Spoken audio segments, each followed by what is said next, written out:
বেয়াদব ছেলে, কলেজে এসে টিচারদের সামনে সিগারেট খেতে লজ্জা লাগে না? বাসায় বাবা মা কোনো শিক্ষা দেয়নি নাকি তোর বাবা মাও এমন? ইডিয়েট কোথাকার। ফ্ল্যাশব্যাক। ইয়ার পাশ করার পর এক্সাম দিয়ে সেই যে গেছিলাম, আর কলেজে আসা হয়নি। ক্লাস শুরু হয়েছে গত 3 মাস আগে। তবে আমি আজ প্রথম আসছি। কলেজের আড্ডাখানায় বসে বন্ধুরা মিলে আড্ডা দিচ্ছিলাম আর সিগারেট খাচ্ছিলাম। হঠাৎ করে কোথা থেকে সুন্দরী এক রমণী এসে দুটো গাল লাল করে দিয়ে চলে গেল। সাথে কি বললো সেটা উপরে দেখতেই পেলেন। সে যাই হোক, মেয়েটা বদরাগী হলেও হেব্বি সুন্দরী। যে কেউ প্রেমে ধপাস করে প্রেমে পড়ে যাবে, তাই বলে এটা ভেবেন না আমিও প্রেমে পড়ে গেছি। শুধু ভালো লাগছে। কিরে শালা, কোন জগতে হারালি? কোথাও না, এখানেই তো বসে আছি। ভাবছিস কি? কলেজে এসে ভুল করেছি সেটাই ভাবছি। প্রথম দিন এসেই উপর দিয়ে ঘূর্ণিঝড় বয়ে গেল। মেয়েটা কে রে? আমরা কি করে জানবো? জানিস না? তোর মতো আমরাও তো আজকেই প্রথম কলেজে আসলাম। মুই কনফিউজড। লগে আমরাও। বাদ দে, চল ক্লাসে যাই। চল। সিগারেটটা শেষ করে ক্লাসের দিকে হাঁটা দিলাম। পরিচয় হয়ে নেই সবার সাথে। আমি আবির হাসান নিলয়, এবার অনার্স 3rd ইয়ারের স্টুডেন্ট। আমি ছাড়াও আমার একটা বড় ভাই আছে। সে আব্বুর সাথে অফিস সামলায় আর বাসায় আম্মু আর ভাবি থাকে। আব্বু আম্মু ভাইয়া ভাবি আর আমি মিলে আমাদের পরিবার। আর কিছু জানতে হবে না, সময় হলে ঠিকই জানতে পারবেন। বন্ধুদের সাথে ক্লাসে আসলাম প্রথম দিন, তাই বন্ধুরা কেউ জানে না পড়া কোথায়। ক্লাসে স্যার আসতেই আমাদের দাঁড় করালো। স্যার কিছু বলবেন? বলার জন্যই দাঁড় করানো। বলেন স্যার। তোরা এতদিন কোথায় ছিলি? বান্দরবান স্যার। কেন? আসলে স্যার। বলো। না মানে আসলে। তুতলাচ্ছিস কেন? স্যার, আপনারা আমাদের কি বলে ডাকেন? বাদর। এটাই, বাদরদের কাজ বনে বনে ঘুরে বেড়ানো, তাই আমরাও বান্দরবন গেছিলাম। তোদের সাথে কথা বলা মানে নিজে 5তলা ছাদ থেকে লাফ দেওয়া, এক কথা। একদম রাইট স্যার। চুপ বাদর, বস চুপচাপ করে। ধন্যবাদ। সবাই বসার পর, শালা এখনই তো ফেসে যাচ্ছিলাম। মিথ্যা বলতে যাস কেন? স্যার যেভাবে দাঁড় করালো তাই ভাবলাম। বাদ দিয়ে সব। ক্লাস শেষ হওয়ার পর স্যার চলে যায়। সবাই চুপ হয়ে আছে, কেউ কারোর সাথে কথা বলছে না। সবার চোখ বইয়ের পাতায়। যারা কখনো পড়াই দেয়নি তাদের এমন মনোযোগী হতে দেখে বন্ধুরা মিলে পাগলের মতো হাসতে লাগলাম। জয় পকেট থেকে ফোন বের করে ফুল স্পিকারে গান বাজাতে লাগলো। এইভাবে কিছুটা সময় যেতেই সবাই দাঁড়িয়ে গেল। হঠাৎ দাঁড়িয়ে যাওয়াতে লক্ষ্য করলাম সকালে সেই বদরাগী মেয়েটা। কিন্তু সে এখানে কি করছে? Please sit. বলার সাথে সাথে সবাই বসে গেল। আমাদের বুঝতে আর এক মুহূর্ত দেরি হলো না, এটা ম্যাম। ওরে মা, ক্লাসে ম্যাম এসেছে তবু গান বাজছে। সবার মতো এখন আমরাও চুপ থাকার চেষ্টা করলাম, কিন্তু সেটা আর হলো না। ম্যাম এসে বলল, ক্লাসে গান বাজাচ্ছিল কে? সবাই আমাদের দিকে ভূত দেখার মতো তাকালো। সবার এমন তাকানো দেখে ম্যামের বুঝতে বাকি রইল না আমরাই কাজটা করেছি। আমাদের কাছে এসে 4 জনকে দাঁড় করালো। দেখেই বোঝা যায় এ ধরনের কাজ তোদের মতো বখাটে ছাড়া আর কেউ করতে পারে না। সবাই চুপ করে আছি। তোরা এখানে কেন? আমরা এই ক্লাসের স্টুডেন্টস।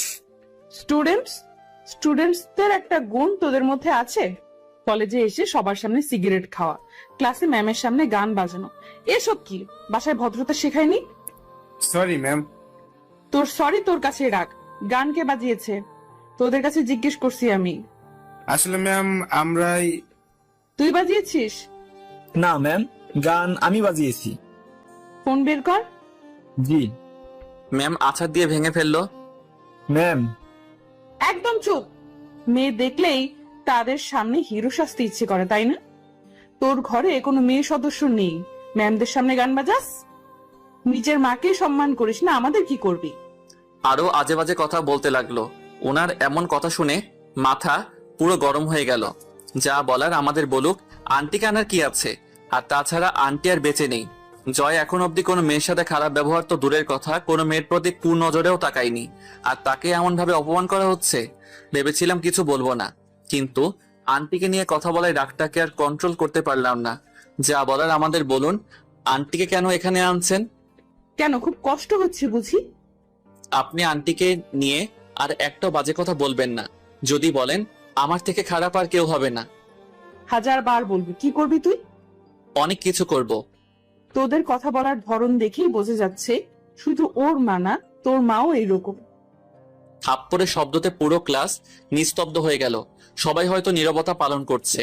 জয়ের দিকে তাকাতেই দেখলাম চোখ দিয়ে জল গড়িয়ে পড়ছে। ছেলেটা এমনিতেই ইমোশনাল, তার উপর মৃত মাকে নিয়ে আজে বাজে কথা বললে এমনটা হওয়া স্বাভাবিক। ম্যাম থাপ্পড় খেয়ে গালে হাত দিয়ে দাঁড়িয়ে আছে। হঠাৎ করে এমন কিছু হবে সেটা হয়তো আশা করেনি। দাঁড়িয়ে না থেকে টিচারদের টেবিল থেকে বজ্জাত ম্যামের ফোনটা নিয়ে কাছে গেলাম। সে কিছু বলবে তার আগেই ওনার চোখের সামনে ফোনটাকে আছাড় মেরে ভেঙে দিলাম। এবার ম্যামের চেহারা দেখার মতো ছিল। রাগের ঠেলায় হাত মুঠো করে আছে, চোখ দিয়ে আগুনের গোলা বের হবে হয়তো। আমাকে মারার জন্য হাত উঁচু করতেই ধরে নিলাম। এত রাগ ভালো না সুন্দরী ম্যাম। হাত ছাড় আমার। যদি না ছাড়ি? তোকে আমি দেখাচ্ছি। ঝাড়ি মেরে হাত ছাড়িয়ে নিয়ে ক্লাস থেকে চলে আসলাম। তারপর জয়কে বললাম, শালা মন খারাপ করছিস কেন? এমনি। উনি যেসব করেছে তার থেকে বেশি কিছু নিজে পেয়েছে, তাই মন খারাপ করিস না। কিন্তু এখন কি হবে? যা হবে পরে দেখা যাবে। পিয়াল এদিকে আয়। দেন। উনি কবে থেকে জয়েন করেছে? বছরের প্রথম দিন থেকেই। তবে ওনার সাথে এমন করাটা ঠিক হয়নি। উনি যেটা করেছে সেটা ঠিক করেছে। তারপরে উনি আমাদের ম্যাম, সাথে প্রিন্সিপাল স্যারের মেয়ে। প্রিন্সিপাল স্যারের মেয়ে মানে? উনি স্যারের বড় মেয়ে, অনেক রাগী আর খিটখিটে স্বভাবের। ঠিক আছে তুই এখন যা। হুম। শালার প্রথম দিন কলেজে এসব শান্তি হলো না। আম্মু এই জন্যই আমার সাথে কলেজে আসতে চায়। ক্লাসে বসে বসে এসব ভাবছি, তখন কলেজের পিয়ন এসে আমাদের বলে গেল প্রিন্সিপাল স্যার ওনার রুমে আমাদের ডেকেছে। স্যার আসবো? ভিতরে আয়। স্যার বলুন। তুমি আমার সাথে এমন ব্যবহার করছিস কেন? তুই জানিস এটার জন্য তোকে বড় ধরনের শাস্তি পেতে হবে। আপনার মেয়ে কি সাধু? ওনারও তো দোষ রয়েছে। বেয়াদবি আমরা করেছি, আমাদের যেটা খুশি সেটা করতে বাধা দিতাম না। কিন্তু উনি আম্মু আন্টিদের নিয়ে বাজে মন্তব্য করেছিল। দেখলি বাবা ও কতটা বেয়াদব, তোমার সামনে কিভাবে কথা বলছে। নিলয়, তোকে কিন্তু আমি কলেজ থেকে বিতাড়িত করতে বাধ্য হব। করে দেন। মা তুই বাইরে যা, আমি ওদের দেখছি। ম্যাম বাইরে চলে গেল। স্যার উঠে গিয়ে দরজা আটকিয়ে টেবিলের উপর খুব সজোরে থাপ্পড় মারলো। স্যার পাগল হলেন নাকি? চুপ থাক হারামজাদা। এখানে থাপ্পড় মারলাম যেন জান্নাত শব্দ পেয়ে বুঝতে পারে আমি তোকে মারছি। আর তুই তো ওকে খুব ভালো করে চিনিস, ও কেমন। তারপর ওকে রাগাতে গেলি কিসের জন্য? আমি জানতাম নাকি উনি আপনার মেয়ে? জানলে কি আমি জেনে শুনে পাগলিকে খেপাইতাম? ওর সাথে এখন একটু ভালো ব্যবহার করিস। আপনার মেয়েকেও বললেন? ওকে বলে কোনো কাজ হবে না, তাই তোকে বলছি। আর যদি ওর কথা মতো না চলিস তাহলে তোকে ফেল করাতো ওর হাত কাঁপতে না। কি এখন গালে হাত দিয়ে রুম থেকে বের হয়ে যা। কেন? যেটা বলছিস সেটা কর। ঠিক আছে। স্যারের কথা মতো গালে হাত দিয়ে বাইরে বের হতেই দেখলাম জান্নাত ম্যাম দাঁড়িয়ে আছে। আমাকে দেখে হয়তো খুশি হয়েছে। স্যারের কথা মতো একটু মন খারাপ করে সেখান থেকে চলে আসতে লাগলাম। এখন আপনাদের বলি, আব্বুর সাথে স্যারের কলিজার বন্ধুত্ব। ছোটবেলা থেকে ওনারা একসাথে বড় হয়েছে। আমার ব্যাপারে কম বেশি অনেক কিছু জানতে পেরেছেন। এখন জান্নাতের ব্যাপারে কিছু বলি। বাবা মায়ের বড় মেয়ে। ছোট একটা বোন আছে জান্নাতের, নাম জেরি। ছোট থাকতে জান্নাতের সাথে খুব ভালো বন্ধুত্ব থাকলেও এখন আর কোনো কথা হয় না। আমার থেকে 2 বছরের সিনিয়র জান্নাত। এসএসসি এক্সামের পরপরই জান্নাতের আম্মু মারা যায়। আব্বুর থেকে শুনেছি তখন জান্নাতকে পড়াশোনা করানোর জন্য স্যার ওকে কানাডা পাঠিয়ে দেয়। আগে টুকটাক কথা হলেও কানাডা যাওয়ার পর থেকে আমাদের মাঝে সব যোগাযোগ ব্যবস্থা বন্ধ হয়ে যায়। এক প্রকার ভুলেই গেছিলাম জান্নাতকে। কিন্তু আজ হঠাৎ দেখা, তারপর কি কি হলো ইতিমধ্যে সব জানতে পেরেছেন। সে যাই হোক, আজ আর তেমন ক্লাস করলাম না। জয়কে সাথে নিয়ে শপিং মলে গিয়ে নতুন একটা ফোন কিনলাম। তারপর যে যার মতো বাসায় চলে গেলাম। ওই ঘুম থেকে ওঠ এখন। উঠছি, তুমি যাও। তোকে আব্বু ডাকছেন। কেন? সেটা গেলেই জানতে পারবি। চলো। চলো মানে ফ্রেশ হয়ে আয়। যাচ্ছি। তুমিও আমাকে ধমক দাও শুধু। হয়েছে যা। ভাবি চলে যাওয়ার পর বাথরুমে গেলাম। ফ্রেশ হয়ে নিচে আসতেই দেখলাম সবাই বসে আছে, শুধু আমি ছাড়া। কারণ আমি দাঁড়িয়ে আছি। সবার কাছে গেলাম। আব্বু কিছু বলবে? বসো এখানে। তুই জান্নাতকে মেরেছিস? হুম। কেন? ক্লাসের সব কথা বললাম। তাই বলে মারতে হবে? আমি তো ওকে কারণ নিয়ে মারছি, কিন্তু ও আমাকে কোনো কারণ ছাড়াই কলেজের সবার সামনে মেরেছিল। তুই আমি তো কাউকে কিছু বলিনি, আর সে নিজে দোষ করার পর মার খেয়েও সবাইকে বলে বেড়াচ্ছেন। যা হবার হয়ে গেছে, আগামীকাল ওকে গিয়ে সরি বলবি। হোয়াট? আমি কেন ওকে সরি বলতে যাব? আমি বলছি তাই। পারবো না। কেন পারবি না? আম্মু, নীলয় কাল সরি বলবে, সেটা নিয়ে তুমি একদম চিন্তা করো না। হুম। সবাই মিলে আরো কিছু সময় কথা বলার পর রাতের খাবার শেষ করে যার যার রুমে সেই চলে গেলাম। টেবিলে বসে পড়ছিলাম, তখন ভাবি আসলো। কিছু বলবে? বলো। কাল ওকে সরি বলবি। ভাবি, তুমি জানো না জান্নাত কতটা বেয়াদব একটা মেয়ে। জান্নাত মোটেও বেয়াদব না, আন্টি মারা যাওয়ার পর থেকেই নাকি এমন হয়ে গেছে। তাই বলে? তুই সরি না বললে আম্মু আব্বু কষ্ট পাবে। ঠিক আছে। তারপর ভাবি চলে যাওয়ার পর আরেকটু পড়াশোনা করে ঘুমিয়ে গেলাম। পরের দিন ক্লাসে বসে বন্ধুদের সাথে কথা বলছি, তখনই বজ্জাত ম্যাম মানে জান্নাত রুমে আসলো। ম্যাম ক্লাসে আসতেই সবাই একদম চুপ হয়ে গেল, যদিও আমরা 4 বন্ধু নিজেদের মতো করেই আছি। হঠাৎ জান্নাতের দিকে চোখ পড়তে লক্ষ্য করলাম, আজ হলুদ রঙের শাড়ি পরেছে, খোলা চুল, হাতে চুড়ি, মুখে ময়দা, থুক মেকআপ। এক কথায় ওয়াও লাগছে। ইস, কেন যে ওর সাথে সব যোগাযোগ ব্যবস্থা বন্ধ হয়ে গেছিল। আনমনে জান্নাতের দিকে তাকিয়ে এসব ভাবতে ভাবতে কখন যে ভাবনার জগতে চলে গেছি বুঝতেই পারিনি। হঠাৎ করে কিছু একটা শব্দ পেতেই বাস্তবে ফিরে সামনে তাকাতেই দেখলাম বই হাতে নিয়ে জান্নাত দাঁড়িয়ে আছে। কিছু বলবে? বলবে মানে? তুই দাঁড়া। বলো। ওই বজ্জাত ছেলে, আমি কি তোর পালিত গার্লফ্রেন্ড নাকি বউ যা আমাকে তুমি করে বলছিস? শোনেন, আপনি আমার থেকে বয়সে 2 বছরের বড় হলেও উচ্চতায় আমি বড়। গতকাল শিক্ষা পেয়েও লজ্জা হয়নি? গতকাল আপনার থাপ্পড়কে স্বাদ মেটেনি। মারলেন কেন? টিচারদের সাথে বেয়াদবি করার ফল। শোনেন মিস চশমা ম্যাম, বিনা কারণে আমার গায়ে হাত তুলবেন না। তুললে কি করবি? আমিও শোধ তুলে নিব। তোকে আমি মারতে চেয়েও মারলো না। শালার এটা ম্যাডাম নাকি গুন্ডি? ব্যবহার এমনিতে খিটখিটে, তার উপর কথায় কথায় মারতে চাই। তুই যদি আমার ম্যাম না হতিস তাহলে কি যে করতাম আমি নিজেই জানি না। জান্নাত এবার স্বাভাবিক অবস্থায় ক্লাস নিতে লাগলো। আমি একটু ফাজিল টাইপের হলেও পড়াশোনায় ফাঁকিবাজ নই, যার ফলাফল ক্লাসের ফার্স্ট বয়। ওই ব্ল্যাক শার্ট, স্ট্যান্ড আপ। সবাই বসে আছে। ও হ্যালো, দাঁড়াতে বলছি। শালা দাঁড়া। কেন? তুই নিজেই ব্ল্যাক শার্ট পরে আসছিস? দূর, মনে ছিল না। দাঁড়া আগে। জি আমি। হ্যাঁ তুই। ম্যাম একটা কথা ছিল। কি? আমাকে প্লিজ তুই করে বলবেন না। স্টুডেন্টদের মতো থাকবি। ওকে। এখন বল, দ্য আর্ট অফ ওয়ার গল্পটির লেখকের নাম কি? এটা কি আমাদের বইতে আছে? সেটা আমি কি করে বলবো? আমি তোকে প্রশ্ন করেছি, তুই সেটার উত্তর দিবি, ব্যাস। বইয়ের বাইরের প্রশ্নের উত্তর আমি কেন দিতে যাব? আপনি বই থেকে 1000টা প্রশ্ন করেন, আমি উত্তর দেওয়ার চেষ্টা করব। আমি যেটা প্রশ্ন করছি সেটার উত্তর দে। দেখুন ম্যাম। কান ধর। সরি। কান ধরতে বলছি আমি। হোয়াট? আমি কান ধরতে যাব কোন দুঃখে শুনি? তুই প্রশ্নের উত্তর দিতে পারিস নাই, সেটার জন্য তোর এটা শাস্তি। আবার প্রশ্নটি বলেন।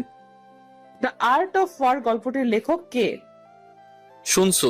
উত্তর শুনে হয়তো জান্নাত বেশ অবাক হয়েছে, তাই চুপ করে দাঁড়িয়ে আছে। ভাবছেন আমি পারলাম কি করে? পড়াশোনার পাশাপাশি যখনই সময় পাই তখনই মোটিভেশন বই পড়ি, আর এই বইটা গত বছর পড়েছি। দ্য আর্ট অফ ওয়ার বা রণকৌশল বইটি অনেকটাই যুদ্ধ নিয়ে লেখা। সে যাই হোক, উত্তর শুনে জান্নাতের মুখটা অনেক গোমরা হয়ে গেছে। ম্যাম, প্রশ্ন করা শেষ? কিছু বললি?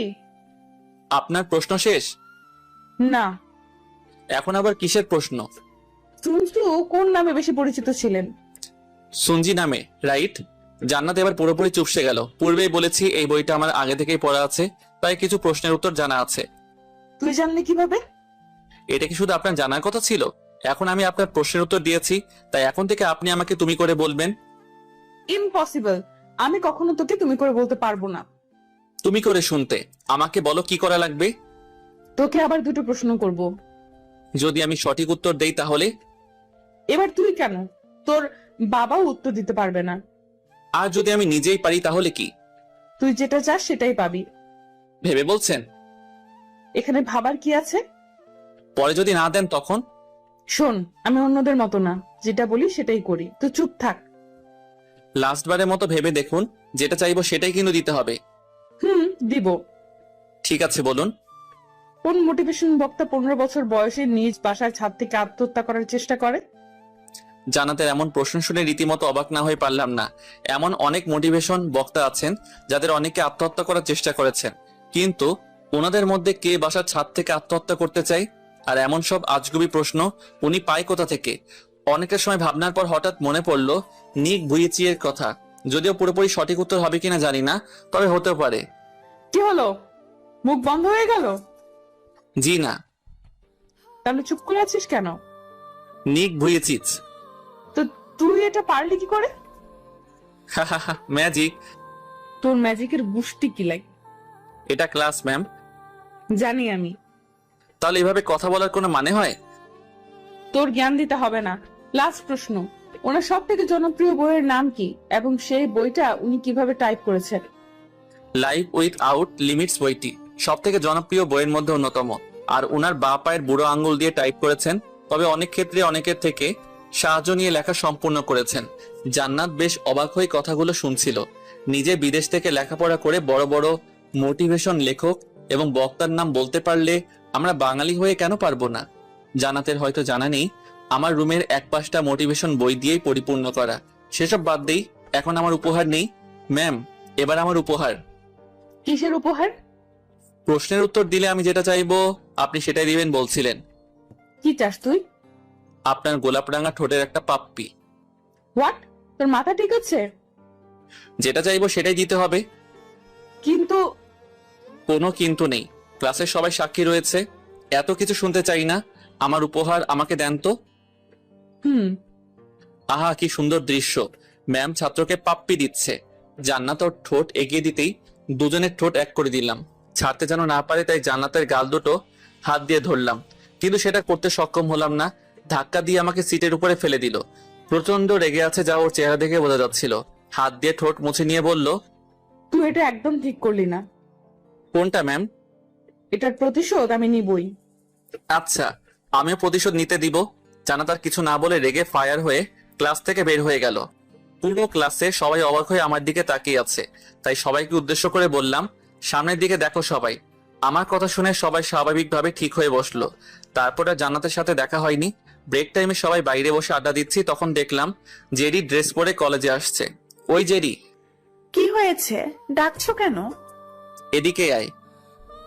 বলো। কিরে কান্না করছিস কেন? বাইরে কিছু ছেলে বাজে কথা বলছে, সেই জন্য আব্বুর কাছে যাচ্ছিলাম। কে বলেছে? আর ছেলেগুলো এখন কোথায় আছে? মোড়ের বাম পাশে 3 ছেলে, একজন কালো শার্ট, একজন হোয়াইট টি শার্ট আর একজন হলুদ। নিলয় তুই থাক, আমরা একটু আসছি। তোমার বন্ধুগুলো ভয় পেয়ে চলে যাচ্ছে। থাপ্পড় খাবে একটা, কাজ আছে তাই যাচ্ছে। ঠিক আছে যা, ওরা সবাই চলে গেল। জেরি এখানে বস। না, এখন আব্বুর কাছে যাবো। পরে যাস, বস এখানে। কিছু খাবি? ফুচকা খাবো। টাকা দে, ফুচকা নিয়ে আসছি। তুমি এত কিপটা কেন? ছোট বোনকে খাওয়াতে চেয়ে টাকা চাও, লজ্জা লাগে না? খুব পাকনা হয়েছিস তাই না? আমার ফুচকা খাওয়া লাগবে না। থাক, ভাব নিতে হবে না, আনছি আমি। কলেজের বাইরে এসে 2 প্লেট ফুচকা নিয়ে আসলাম, এই নে। ধন্যবাদ। তোর আপু এত রাগী কেন? শুধু রাগি না, অনেক বেশি রাগি। কথায় কথায় আমাকে বকা দেয় শুধু, কেন বলতো? তোর বোনকে কিস করছিস? কি? হ্যাঁ কিস। কিভাবে? তুই বাচ্চা তাই বুঝবি না। দুজন কথা বলতে লাগলাম। কিছু সময় পর রাফিরা বাকি 3টা ছেলেকে ধরে নিয়ে আসলো। জেরি এগুলো এরা নাকি? কিন্তু তোমরা তো কাজে গিয়েছিলে। আরে পাগলি, এটা আমাদের কাজ। জেরি এটা নে। কি করব ভাইয়া? যা খুশি কর। জেরি আর কোনো কথা না বলে কাঁধে থেকে ব্যাগটা আমার কাছে দিয়ে ইচ্ছা মতো পিটাতে লাগলো। ছেলেগুলোর পালানোর কোনো পথ নেই, কারণ হারামিরা ওদের ঘিরে রাখছে। মার খেতে খেতে ছেলেগুলো মাটিতে পড়ে যাওয়ার পরেও জেরির থামার কোনো নামগন্ধ নেই। যদি মরে যায় ওর সাথে আমাদেরও জেলের ভাত খেতে হবে। পেছন থেকে জেরি লাঠি কেড়ে নিলাম। থাক বইনার মারতে হবে না। ভাইয়া আরেকটু মারি দাও না। যেভাবে মেরেছি সেটাই অনেক, আরো মারলে একদম মরে যাবে, তখন সবাইকে জেলে যেতে হবে। এগুলো কি করবি? একটা গাড়িতে তুলে দে। সবাই মিলে একটা গাড়িতে তুলে ওদের হসপিটালে পাঠিয়ে দিলাম। তারপর আবার আগের জায়গায় বসে আড্ডা দিতে লাগলাম। জেরি, তুই এখন আঙ্কেলের কাছে যা। না, এখন তোমাদের সাথে আড্ডা দিব। যে সিগারেট খেতে পারে না সে আবার আমাদের সাথে আড্ডা দেবে? সবাই সিগারেট খেতে লাগলাম। তোমরা সিগারেট খাও, কেউ কিছু বলে না? বলছিল। কে? তোর বোন কোষে 2টা থাপ্পড় দিয়েছিল। তাহলে আবার খাচ্ছ কেন? আমরা তোর বোনকে ভয় পাই নাকি? না পাওয়াই ভালো। সবাই মিলে কথা বলছি, তখন দেখলাম জান্নাত অনেক জোরে হেঁটে আমাদের দিকে আসছে, তাও আবার হলুদ রঙের শাড়ি পরে। জেরি, তোর বোনের কি আজ গায়ে হলুদ? না, কেন? সামনে দেখ। আপু, তুই এই বখাটে ছেলেদের সাথে কি করছিস? আসলে আপু ভাইদের সাথে আড্ডা দিচ্ছিলাম। ওদের সাথে আড্ডা কেন দিবি? এমনি দিচ্ছিলাম। চল আমার সাথে। আপু, আমার কথাটা শোনো আগে, ওনারা অনেক ভালো ছেলে। তুই আমার থেকে বেশি জানিস? হুম। তুই আমার মুখে মুখে কথা বলছিস? জেরি যেতে চাইছে না যেহেতু, তাহলে থাক। হ্যাঁ আপু, থাকি না। ভয় পাবেন না, জেরিকে মারিনি, থাপ্পড়টা আমার গালেই পড়ছে। আমাকে মারলেন কেন? তোর জন্য আমার বোন আমার কথা শুনছে না, তাই তোকেই দিলাম। জেরি, চল। আর কোনো কথা না বলে জেরি চলে গেল। শালি, ম্যাডাম নাকি ডাইনি, কথায় কথায় গায়ে হাত তোলে। কখনো যদি আমার সময় আসে তোকে এমন ফাঁসাবো, একদম 14 গোষ্ঠীর নাম ভুলিয়ে দিব। সবসময় দোয়া করব ঠিক তোর মতো একটা বজ্জাত ছেলে পাস, যে হবে একদম লুচ্চা বদরাগী নেশাখোর ছেলে। তোর বড় হবে, কথায় কথায় তোকে মারবে, তখনই হবে আমার প্রতিশোধ। আল্লাহ আমার দোয়াটা কবুল করো, আমিন। কিরে, কি ভাবছিস? কিছু না। চল বাসায় যাব। হ্যাঁ চল, আর ভালো লাগছে না। ঠিক আছে চল। তারপর আর কলেজে না থেকে বাসায় চলে আসলাম। রাতে পড়া শেষ করে ঘুমাতে যাব, তখন ভাইয়া ভাবি রুমে আসলো। কিরে, ঘুমিয়ে গেছিস নাকি? না, জেগে আছি। কিছু বলবে? বলো। আমি আর তোর ভাবি আগামীকাল তোর ভাবির বাসায় যেতে চাইছি। তো যাও। তোকেও যেতে হবে। কেন? আমার কাজিনের বিয়ে। সরি ভাবি, আমি যেতে পারবো না। তাহলে আমাদেরও হয়তো যাওয়া হবে না। আব্বু আম্মুকে সাথে নিয়ে যাও। ওনারাও যাবে। বিয়ে কবে? পরশু। বিয়ের দিন গেলে হবে না? না, কাল মানে কাল। ঠিক আছে, যাব। সত্যি? হ্যাঁ সত্যি। এখন ঘুমা, গুড নাইট। Good night. সকাল হতে বিয়ে বাড়ির উদ্দেশ্যে সবাই রওনা দিলাম। আমাদের বাসা থেকে ভাবিদের বাসায় যেতে 3 ঘন্টা সময় লাগে। ভাবি, তোমার কোন কাজিনের বিয়ে? পিয়ার। ওই পেতনি প্রিয়া? নিলয়, ও আমার বোন হয়। তো কি হয়েছে, তোমার বোনকে পেতনি বলা যাবে না? এবার মারবো কিন্তু। থাক, মারতে হবে না। ভাবি, আমি যদি তোমার কাজিনকে নিয়ে পালিয়ে যাই কেমন হবে? চাচু, স্ট্রোক করেই মারা যাবে। আমার তো কিছু হবে না। তোকে আপু পেলে একদম জেলে দিবে। থাক, জেলের ভাত খাইতে চাই না। আর আব্বু আম্মুর গাড়ি কোথায়? ওনারা আগেই চলে গেছেন। 3 জন কথা বলতে বলতে ভাবির বাসায় চলে আসলাম। একে তো বিয়ে বাড়ি, তার উপর এলাকার ডিসি মহোদয়ের ভাইয়ের মেয়ের বিয়ে। বাসা তো খুব সুন্দর করে সাজাতে হবেই। আপনাদের বলতে ভুলে গেছি, ভাবির আব্বু থানার ডিসি, সবসময় সবাইকে সন্দেহের চোখে দেখে। বাসার বাইরে গাড়ি পার্ক করতেই সবাই আমাদের দিকে এগিয়ে আসলো। আসতে কোনো সমস্যা হয়নি তো? না আম্মু, কোনো সমস্যা হয়নি। সবাইকে নিয়ে ভেতরে আয়। বাসার ভিতরে এসে সবাই বসলাম। সবাই সবার সাথে কথা বলতে ব্যস্ত, একমাত্র আমি ছাড়া। বড়দের মাঝে কথা বলতে কেমন যেন লাগে। ওনাদের কথা শুনতে আর ভালো লাগছিল না। আমার মতো ভাইয়ারও হয়তো ভালো লাগছে না। চেহারাটা একদম খারাপ করে রাখছে, মনে হচ্ছে আমার থেকেও বেচারা বেশি রেগে আছে। ভাইয়ার এমন চেহারা দেখছি আর মনে মনে হাসছি। হঠাৎ কোথা থেকে যেন প্রিয়া আসলো। নিলয়, কেমন আছো? না, মরে বেঁচে আছি। কেন, কি হয়েছে? এখানে বলবো? না না, উপরে আসো, সেখানে শুনবো। চলো। ভাইয়া, একটু শুনবি? কি? তোর সাথে কথা ছিল, যদি উপরে আসিস খুব ভালো হতো। চল। রুমে এসে বসতেই ভাইয়া বলল, কি বলবি বল। কিছু না। তাহলে ডেকে আনলি কেন? সেখানে বসে মুখটা একদম গোমড়া করে রেখেছিলে। মনে হচ্ছিল ওনাদের কথায় আমার মতো তোমার খুব বিরক্তি লাগছিল, তাই তোমাকে সাথে করে রুমে নিয়ে আসলাম। একদম মনে কথা বলছিস। তুই ফ্রেশ হ, আমি একটু প্রিয়ার সাথে আড্ডা দিয়ে আসি। ঠিক আছে। ভাইয়া বাথরুমে চলে গেলে প্রিয়ার রুমে আসলাম। প্রিয়ার রুমে যেতেই চোখ কপালে উঠে গেল। ও মাই গড, এটা রুম নাকি মহিলা গার্মেন্টস কারখানা? এইসব কি বলছো? পাগল হলি নাকি? পাগল হইনি, বাট হব। হঠাৎ করে পাশ থেকে একটা মেয়ে বলে উঠলো, প্রেমে পড়ার কি আছে? আর তাছাড়া এসব ময়দা সুন্দরীদের দেখে আমার প্রেমে পড়ার কোনো কারণ নেই। কি? আমরা ময়দা সুন্দরী? জি। এই সেই বজ্জাত ছেলে যাকে আমি ভালোবাসার কথা বলেছিলাম আর রাজি হয়নি।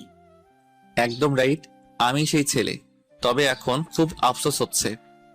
কেন? পেতনিটা আর পেতনি নেই। অনেক কিউট হয়েছে। যদি ওর ভালোবাসার কথায় হ্যাঁ বলতাম তাহলে আমার সাথে বিয়েটা হতো। তোমাকে চেনা আছে আমার।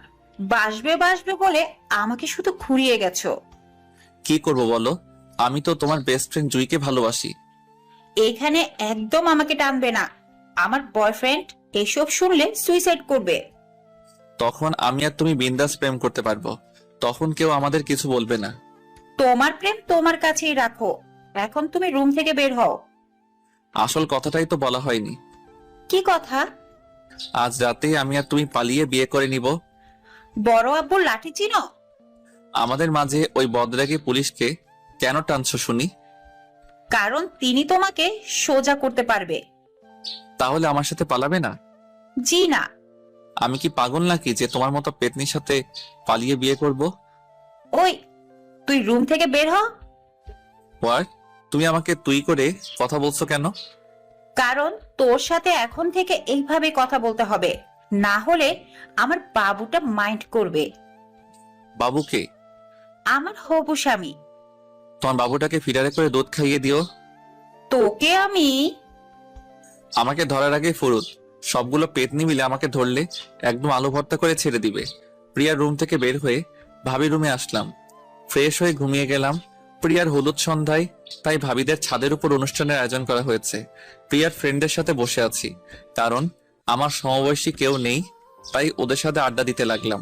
সবাই আনন্দ উল্লাস করতে ব্যস্ত। ধীরে ধীরে হলুদ দেওয়ার কাজ সমাপ্ত হলো। এখন নৃত্য অনুষ্ঠান। একে একে প্রিয়ার সব ফ্রেন্ডসরা নিজ নিজ নাচ পরিবেশন করলো। এখন আমাদের মাঝে নাচ নিয়ে আসতেছেন মিস্টার নিলয়। প্লিজ নিলয়, কাম। ওই, একদম না। যা, তুই তো নাচ পারিস। কিন্তু ভাবি, পার্টনার ছাড়া আমি পারবো না। এখানে কি পার্টনারের অভাব আছে? যাকে পছন্দ তাকে সাথে নে। আমার একজন দিয়ে হবে না। কয়জন লাগবে তোর? আমাকে ছাড়া এক্সট্রা 6 জন লাগবে। তো বেছে নে। যদি রাজি না হয়? রাজি হবে। প্রমিস? প্রমিস। ওকে। আমার পার্টনার হচ্ছে আব্বু আম্মু, আঙ্কেল আন্টি এবং চাচ্চু চাচ্চি। আঙ্কেল, আপনি প্রমিস করেছেন। তাই বলে আমরা বুড়ো বুড়িরা? আপনাদের সাথেই তো আনন্দ শেয়ারিং করতে হয়, তাই না? এখন কথা বাদ দিয়ে সবাই রেডি হয়ে আমার পিছনে দাঁড়ান। আমাকেও আসতে হবে। জি ডিয়ার আম্মু, কাম অন। সবাই পিছনে দাঁড়াতেই ওনাদের যুগে রোমান্টিক গান বাজিয়ে দিতে বললাম। কথা মতো সেটাই হলো। গানের 5 সেকেন্ড হতেই আমি সেখান থেকে সরে আসলাম। আমার সাথে ওনারাও চলে আসতে চেয়েছিল, কিন্তু সবার জোর করায় নিজেরা নাচতে লাগলেন। প্রাচীন যুগের গান, তাই আমি ভালোভাবে বলতে পারবো না। 5 মিনিটের গান শেষ হতেই সবাই জোরে করতালি দিয়ে ওনাদের অভিনন্দন জানালাম। কম বেশি সবাই লজ্জা পেয়েছে, সাথে অনেক ক্লান্ত। সবাই থাকো, আমার রুমে এলাম। ভাইজান, আমরাও যাব, চলেন। শুরু হলো নিচে যাওয়ার পালা। আমি ঠিক এটাই চেয়েছিলাম। সকাল থেকে একটাও সিগারেট খাইনি, আর নাচ তো শুধু বাহানা ছিল মাত্র। একে একে সবাই চলে যেতেই একপাশে গিয়ে সিগারেট ধরালাম। একটা টান দিতেই মনের মধ্যে সুন্দর একটা ফিলিংস বয়ে গেল। হঠাৎ, এই, তুই চাই পাস কবে থেকে খাস? পেছন থেকে এমন কথা শুনে হাত থেকে সিগারেট ফেলে দিয়ে পিছনে তাকালাম। দেখলাম প্রিয়া। ও তুই? এসব খাস কেন? এমনি মাঝে মাঝে খাই আর কি। এই বাসায় এসব খাওয়া বারণ। এটা ধরতো। কেন? প্রিয়াকে কিছু না বলতে দিয়ে পকেট থেকে ফোনটা বের করে সিগারেট হাতে প্রিয়ার পিক তুলে নিয়ে আবার সিগারেট হাতে নিলাম। এটা কি হলো? প্রমাণ জোগাড় করলাম। তুই নিজেও এসব সিগারেট খাস? কুত্তা, তোর জীবনেও ভালো হবে না। কবেই বা আমার ভালো হয়? দোয়া করি একটা গুন্ডি মেয়ে তোর বউ হবে, কথায় কথায় তোর উপর অত্যাচার চালাবে। শকুনের দোয়ায় কখনো গরু মরতে দেখেছিস? দূরে থাক তুই হারা। আমাকে কিছু বলতে না দিয়েই প্রিয়া ছাদ থেকে নিচে নেমে গেল। পরের দিন খুব ধুমধাম করে বিয়ে সম্পন্ন হলো। বরপক্ষ প্রিয়াকে সাথে নিয়ে গেলে রাতেই আমি বাসায় চলে আসতে চেয়েছিলাম, কিন্তু ভাবির কথার জন্য রাতটা থাকতে হলো। ভোর হতেই আমি আর ভাইয়া রওনা দিলাম। আমার একা থাকতে ভালো লাগছিল না, আর ভাইয়ার অফিসে কিছু কাজ থাকায় দুজনে বাসায় চলে আসলাম। ভাইয়া রেডি হয়ে অফিসে যাওয়ার পর পুরো বাসায় আমি একা। কলেজে যেতে চাইলে হঠাৎ কিছু একটার জন্য আর কলেজে গেলাম না। ক্ষুধাও একটু পেয়েছে, তাই বাসাতে না থেকে বাইক নিয়ে বাইরে বের হলাম। কিছু সময় বাইক চালানোর পর হঠাৎ শুনতে পেলাম, নিলয় ভাইয়া, নিলয় ভাইয়া। আশেপাশে তাকিয়ে দেখলাম কেউ নেই। তাহলে ডাকলো কে? হয়তো অন্য কাউকে ডাকছে, আমাকে না। তাই আবার বাইক স্টার্ট করব, তখন নিলয় ভাইয়া। এবার বাম পাশে তাকিয়ে দেখলাম জেরি স্কুল থেকে বেরিয়ে আসছে। তার মানে পাগলিটাই হয়তো ডাকছিল। তোমাকে ডাকলাম, শুনতে পাও না? শুনতে পেয়েছি বলেই দাঁড়িয়ে আছি। কোথায় যাও? হেব্বি ক্ষুধা লাগছে, তাই রেস্টুরেন্টে যাই। বাসায় খাবার নাই? বাসায় কেউ নেই। কেন? কোথায় গেছে সবাই? ভাবির কাজিনের বিয়ে ছিল, সেখানে তুমি যাওনি? গেছিলাম, সকাল হতেই চলে আসছি। চলো আমাদের বাসায় যাই। তোর বোন জুতা দিয়ে পিটাবে। আপু বাসায় নেই, এখন সে কলেজে। তাহলে পিছনে বস। ওকে। জেরিকে সাথে নিয়ে ওদের বাসায় আসলাম। বাসায় তেমন লোকজন নেই। পূর্বেই বলেছি আন্টি অনেক আগেই পরলোক গমন করেছে। ভাইয়া তুমি বসো, আমি খাবার নিয়ে আসি। তোর আপুর রুম কোনটা? উপরে গিয়ে ডান পাশেরটা। তুই খাবার গরম কর, আমি আসছি। ভাইয়া আপুর রুমে যাওয়া একদম পছন্দ করে না আপু। ওর পছন্দ না হলে আমার কি, তুই কাজ কর। ঠিক আছে। বসে না থেকে উপরে জান্নাতের রুমে আসলাম। অনেক পরিপাটি করে সাজানো রুমটা। আমার থেকে একদম বিপরীত ভিন্ন প্রকৃতির মানুষ, যেখানে আমি এবং আমার রুমের কোনো ঠিক ঠিকানা নেই। যেখানে খুশি সেখানে সবকিছু রেখে দেই, কিন্তু জান্নাতের রুম দেখে মনে হচ্ছে সবসময় পরিপাটি হয়ে থাকে। টেবিলের উপর চোখ পড়তে একটা ডায়েরি দেখলাম, নীল রঙের সুন্দর একটা ডায়েরি। হাতে নিয়ে খুলতে যাব, তখনই জেরির ডাক পড়লো, তাই ডায়েরিটা সেখানে রেখেই নিচে চলে আসলাম। আপুর রুমে কি করছিলে? তেমন কিছু না, টেবিলের উপর একটা ডায়েরি দেখলাম। কিসের রে? তুমি পড়েছো? সেটার সুযোগ পেলাম কোথায়? আম্মুকে নিয়ে লেখা। আপুর অনুপস্থিতিতে আমি মাঝে মাঝে পড়তাম। ওই এখন খাবার দে। জেরি খাবার বেড়ে দিতে লাগলো। তোর আপুকে বিয়ে দিবি না? বিয়ের কথা বললে কিন্তু আমি চলে যাব। কেন? আমি কি তোর বিয়ের কথা বলছি নাকি?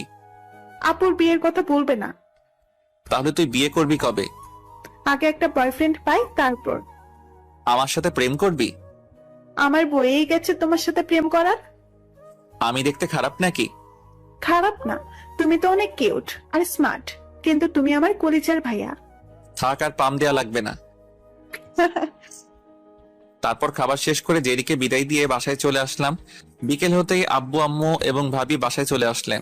পরের দিন সকালে নাস্তা করে কলেজে আসলাম। আড্ডাখানায় যেতেই হারামিরা শুরু করলো। কোথায় মরতে গিয়েছিলি? ভাবির আব্বুর বাসায়। কেন? ভাবির কাজিনের বিয়ে। শালা তো আত্মহত্যা করা দরকার, বন্ধুদের রেখে বিয়ে খেয়ে আসলি। ওখানে গেলে নিশ্চিত মেয়েদের সাথে প্রেম করার ভঙ্গিটা করতি, আর সেটা ভাবির আব্বু দেখলে ডিরেক্ট শুট করে দিত। সব সময় ওই ডিসির ভয় দেখাস কেন? আমি নিজেই ভয় পাই, তোদের কি দেখাবো? বাদ দে, চল ক্লাসে যাই। চল। তারপর সবাই মিলে ক্লাসে চলে আসলাম। জান্নাত ক্লাস নিচ্ছে, আর আমি অপলক দৃষ্টিতে তার দিকে চেয়ে আছি। কেমন একটা মায়া মায়া ভাব আছে চেহারাটায়। তবে আজ আমাকে একটাও প্রশ্ন করেনি। মাঝে মাঝে চোখে চোখ পড়লেই বুঝতে পারতাম আমার উপরে অনেক রেগে আছে। সেদিনের মতো ক্লাস করে বাসায় চলে আসলাম। এর মধ্যে 2 মাস চলে গেল। জান্নাত ঠিক আগের মতোই আছে। মাঝে মাঝে বিনা কারণে ঝাড়ি দিয়ে কথা বলে। ক্লাসে বসে আছি, তখন ক্লাস টিচারের সাথে প্রিন্সিপাল স্যার আসলো। আগামী সপ্তাহে প্রতি বছরের মতো এবার তোমাদের এক্সাম শুরু হবে। স্যার, এটা বলার কি আছে, সবাই তো জানি। কিন্তু এবার নতুন একটা নিয়ম হয়েছে। স্যার, এমনিতেই নিয়মে সরাসরি, তার উপর নতুন একটা নিয়ম। চুপ থাক বাদল। নতুন নিয়ম হচ্ছে, কোন স্টুডেন্ট একটা সাবজেক্টে ফেল করলে তাকে কলেজের ট্যুর থেকে বাদ করতে হবে। স্যার, এটা আবার কোন নিয়ম? এক্সামের সাথে ট্যুরের কিসের সম্পর্ক? এটা তোমাদের জান্নাত ম্যামের প্ল্যান। আশা করি সবাই বুঝতে পারছো। প্রিন্সিপাল স্যার চলে যেতেই অনেকের মন খারাপ হয়ে গেল। ক্লাসের কিছু কিছু স্টুডেন্ট আছে যাদের পাশ করা নিয়ে সংশয় আছে। থার্ড পিরিয়ডে ক্লাসে জান্নাতের আগমন হলো। জান্নাতকে আজ অন্যরকম লাগছে। পরনে নীল শাড়িতে সবাইকেই ভিন্ন লাগে। অনুভূতি প্রকাশ করার প্রথম উদাহরণ। ওই বাদর ছেলে দাঁড়া। আমাকে বলছেন? তোকে এতটা সময় ডাকছি, শুনতে পাস নাই নাকি কানে কোনো সমস্যা? আসলে ম্যাম, আপনাকে দেখতে ব্যস্ত ছিলাম। থাপ্পড় দিয়ে কান ফাটিয়ে দেব। সত্যি ম্যাম, অনেক সুন্দর লাগছে আপনাকে। তোর এসব আজেরা পেঁচাল বাদ দে, না হলে ঘাড় ধাক্কা দিয়ে বের করে দিব। একটা কথা বলি। কি? I love you. হোয়াট? ম্যামের সাথে ক্লাসের এমন কেউ নেই যে অবাক হয়নি। সবাই হা হয়ে আমার দিকে তাকিয়ে আছে। থাকাটাই হয়তো স্বাভাবিক। ক্লাসের সবার সামনে ম্যামকে প্রপোজ করছি, সাহসী অন্যরকম। নিজের মনে সাহস সঞ্চয় করে আবার বললাম, জি ম্যাম, সত্যি আপনাকে ভালোবাসি। বেয়াদব কোথাকার, ম্যামকে এসব বলতে লজ্জা লাগে না? ভালোবাসায় লজ্জা বলতে কিছু নাই। তোকে আমি, বেয়াদব ছেলে, তোকে যেন আমার ক্লাসে আর কখনো না দেখি। আপনাকে না দেখে আমি থাকতে পারবো না। খুব ভালোবাসো তাই না? অনেক। চল। কোথায়? বিয়ে করব। এখানেই করি। কবুল কবুল কবুল। গালের উপর ঘূর্ণিঝড় বয়ে গেল। শালার মেয়ে নাকি অন্য কিছু। জান্নাত রুমে না থেকে চলে গেল। শালা, তুই ম্যামকে এসব বললি কেন? ভালোবাসি তাই। মজা লস আমাকে লাগে। হোক, তোদের সাথে মজা নিব কেন? তাহলে ম্যামকে আই লাভ ইউ বললি যে? বললাম তো ভালোবাসি। দুদিনের পরিচয় ভালোবাসি? শালা 3 মাস হয়ে গেছে পরিচয়ের। উনি আমাদের ম্যাম। বাট আমি ওকে ভালোবাসি। তোর ভালোবাসা তোর কাছেই রাখার আমি। আমি কি তোদের কাছে দিচ্ছি নাকি? ভাই মাপ চাই তোর কাছে। ঠিক আছে, করলাম। তারপর সেদিনের মতো ক্লাস করে চলে আসলাম। দেখতে দেখতে এক্সাম চলে আসলো। আগামীকাল থেকে এক্সাম। অনেকটা মন দিয়েই পড়াশোনা করতে হচ্ছে। রাতে পড়াশোনা করে ঘুমিয়ে গেলাম। এক্সামের মধ্যে আর কোনো প্যারা নিলাম না। জান্নাতকেও ডিস্টার্ব করিনি। হ্যাঁ, জান্নাতকে ভালোবাসি, তবে আজ থেকে না, অনেক আগে থেকেই ভালোবাসি। ছোট থাকতে যখন ওর সাথে আড্ডা দিতাম, তখন থেকে ওর প্রতি একটা ভালো লাগা কাজ করত। আর এখন সেই ভালো লাগা থেকে ভালোবাসা। জান্নাতের রাগী চেহারা দেখতেই অনেক কিউট লাগে। না জানি ওর হাসি মাখা চেহারা কত কিউট হবে। দেখতে দেখতে এক্সাম শেষ হয়ে গেল। কাল থেকে আবার ক্লাসে যেতে হবে। যদিও রেজাল্ট দেয়নি, তবে ক্লাস করতে হবে। পরের দিন আজ অনেকটা সকাল সকাল কলেজ এসে জান্নাতের জন্য অপেক্ষা করতে লাগলাম। বন্ধুরা এখনো কেউ আসেনি, তাই একাই থাকতে হচ্ছে। কিছু সময় পর জান্নাতের দেখা মিলল। তবে আজ অনেক হাসি খুশি লাগছে। যে মেয়ের সবসময় রাগের ঠেলায় কপালে ভাঁজ পড়ে থাকে, আজ তার মুখেই হাসি ফুটে উঠেছে। মনটাতেও হেব্বি ভালো লাগছে এমন হাসি মাখা চেহারা দেখে। দৌড়ে জান্নাতের কাছে গেলাম।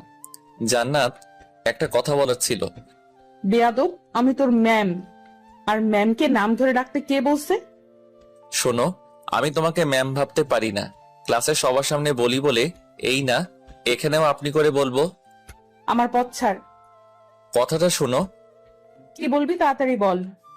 I love you. কথা বলা শেষ? এখন সর।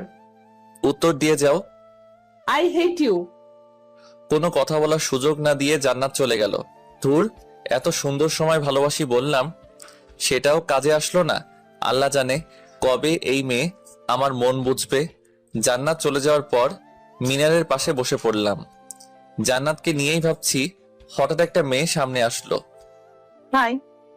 আমি? আপনি ছাড়া আর কে আছে? বলেন। আমি রিয়া, এবার অনার্স সেকেন্ড ইয়ারের। আমি নিলয়, থার্ড ইয়ার। এখানে বসতে পারি? আমি বারণ করছি নাকি? ওকে। কিছু বলবেন? আপনাকেই জানতে চাই। মানে? আপনার বন্ধু হতে পারি? ঠিক আছে, কিন্তু কোনো প্যারা দেয়া যাবে না। সবাই প্যারা দেয় নাকি? অনেক বেশি। ঠিক আছে, আমি দিব না। তাহলে ফ্রেন্ড। বসে রিয়ার সাথে আড্ডা দিতে লাগলাম।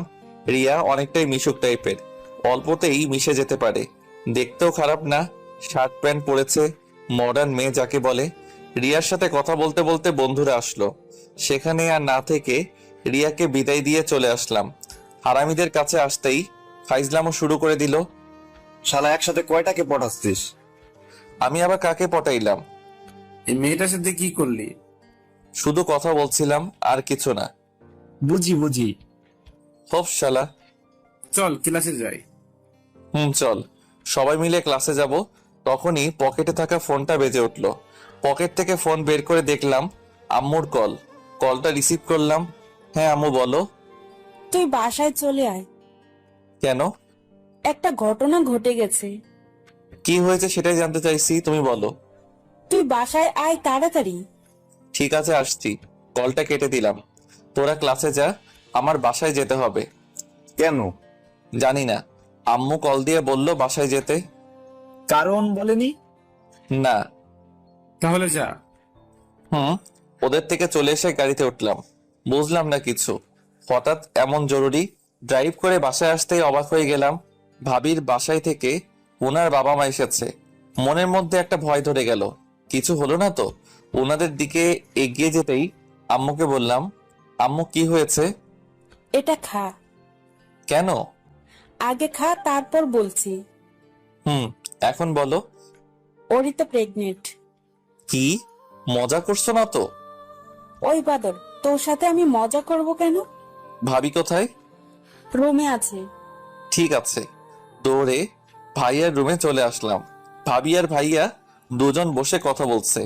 এই যে ডিয়ার ভাবি, সত্যি কি আমাদের পরিবারের নতুন কোনো সদস্য আসছে?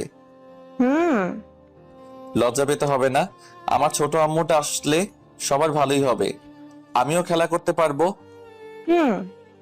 ভাইয়া ভাবির সাথে আরো কিছু সময় কথা বলার পর রুমে চলে আসলাম। এমন সুখবর পাওয়ার জন্য পরের দিন আব্বু একটা পার্টির আয়োজন করলেন। খুব বড় করে না করলেও অনেকটাই বড় ছিল। জান্নাতের বাবা আর জেরি আসছে, কিন্তু জান্নাত আসেনি। ওই জেরি, এদিকে আয় তো।